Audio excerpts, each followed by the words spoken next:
Every evening at exactly 6:30 p.m., she sat by the window of apartment 3B, staring into the sky like it owed her an answer. The sunset didn't change, but her thoughts did. Her name was Maya Thompson, a quiet bookshop owner with wild, curly hair and tired eyes.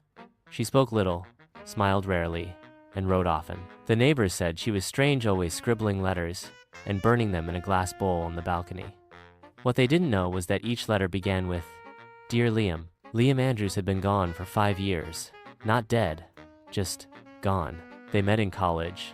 As most epic love stories start, two complete opposites crashing into each other like mismatched puzzle pieces. He was bold, reckless, the kind of guy who played guitar on staircases and quoted song lyrics to strangers. She was quiet, always in libraries, hiding behind books and sipping peppermint tea.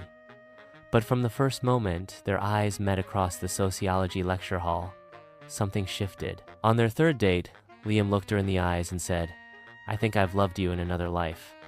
She laughed, but deep inside, she felt the same. After graduation, they opened a little book cafe called Turn the Page, the kind of place where writers left poems between coffee mugs and vinyl jazz played in the background. They lived in a tiny apartment above the cafe, danced in their socks, argued over which Beatles album was better, and kissed under fairy lights strung across the hallway. On their third anniversary, Liam left to buy a bottle of red wine from the corner store. It started to rain. He never made it back. His car hit a tree on a slippery road just 5 blocks away. He survived barely, but when he woke up in the hospital days later, he had no memory of her. Not her face, not their love, not even his own name. The doctors called it dissociative amnesia.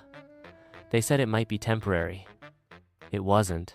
Liam's parents took him to a quiet town on the Oregon coast, hoping the ocean might heal what the city couldn't. Maya begged them to let her stay involved in his recovery, but Liam refused to see her. The look in her eyes filled with memories he couldn't feel was too much. She was erased from his life. So, she wrote letters instead. Every week, for a year, Maya wrote to Liam. She told him about the cafe, about their favorite books, the songs they danced to. She reminded him of the love he lost and the woman still waiting. At first, she mailed the letters to his parents' address.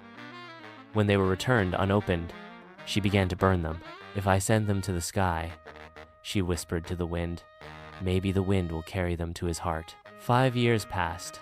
Maya never stopped writing. She never dated again.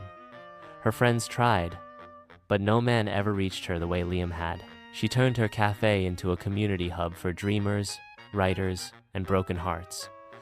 And every evening, she still sat by the window, watching the sky.